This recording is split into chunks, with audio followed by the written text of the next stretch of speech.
Assalamualaikum warahmatullahi wabarakatuh. Perkenalkan, nama saya Nesa Dwi Cahyani dengan NPM 2017-051009 dari kelas B, mata kuliah Teori Bahasa dan Automata. Di sini saya akan menjelaskan mengenai tugas ke-13, yaitu tentang ekivalensi of CFG dan PDA. Ada 3 kelas bahasa, yaitu yang pertama ada CFL, yaitu bahasa yang didefinisikan oleh CFG. Lalu kelas yang kedua yaitu bahasa yang diterima dengan final state atau oleh suatu PDA. Lalu yang terakhir yaitu kelas bahasa yang diterima dengan empty stack oleh suatu PDA. Sini ada grammar atau bahasa yang didefinisikan, lalu ada PDA by empty stack, lalu juga ada PDA by final state yang kedua di sini.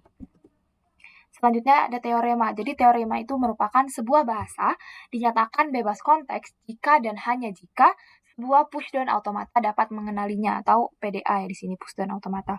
Lalu pembuktiannya di sini buatlah sebuah CFG dan tunjukkan bagaimana membuat sebuah PDA yang dapat mengenalinya. Buatlah sebuah PDA dan tunjukkan bagaimana membuat sebuah CFG yang dapat mengenali bahasa yang sama. Di sini ada PDA.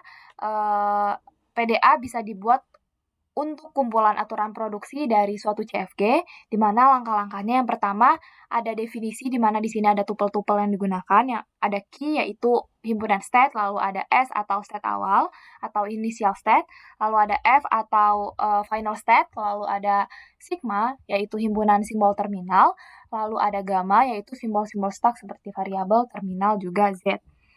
Lalu di sini ada push Z0 pada stack. Jika top stack merupakan variabel, misalnya A, ganti ruas kanan A itu misalnya menjadi W, maka ganti A itu dengan W di sini. Jika top stack merupakan terminal dan menyamai simbol input berikutnya, maka pop dari stack.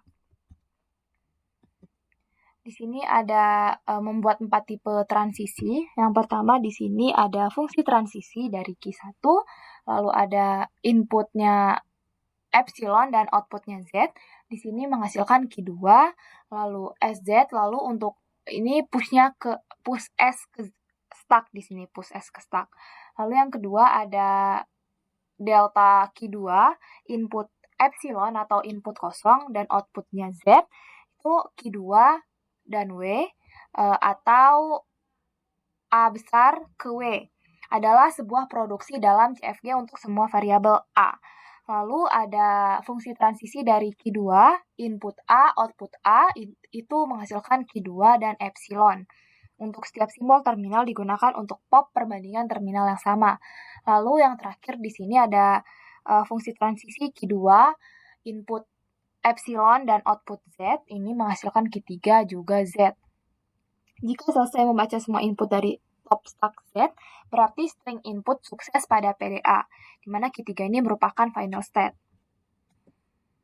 Lalu selanjutnya di sini ada contoh, diketahui suatu CFG dengan simbol awal C, di mana A ini menghasilkan terminal A kecil, C besar, A kecil, atau terminal B kecil, C besar, B kecil, atau terminal C kecil. Di mana di sini Q-nya itu yaitu Q1, Q2, Q3. Lalu S-nya itu atau initial state-nya itu ada Q1 dan final state-nya itu ada Q3. Lalu ada sigma, di mana sigmanya ini menggunakan A, B, C. Lalu di sini ada gamma, C besar, A kecil, B kecil, C kecil, sama Z. Lalu di sini ada fungsi transisi, di sini ada delta Q1, input epsilon, lalu output Z, ini menghasilkan Q2 dan C besar Z, di sini Z. Lalu ada fungsi transisi atau delta Q2, input epsilon, output C besar, itu menghasilkan Q2, A kecil, C besar, A kecil, lalu ada Q2, B kecil, C besar, B kecil, lalu ada Q2, C kecil.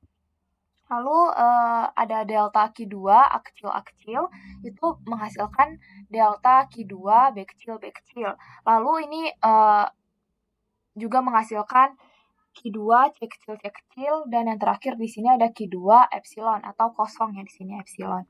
Lalu selanjutnya ada fungsi transisi atau delta dari Q2, inputnya epsilon dan outputnya Z. Ini menghasilkan Q3 juga Z. Mungkin sekian yang bisa saya sampaikan. Maaf apabila ada kesalahan. Terima kasih. Saya akhiri. Wassalamualaikum warahmatullahi wabarakatuh.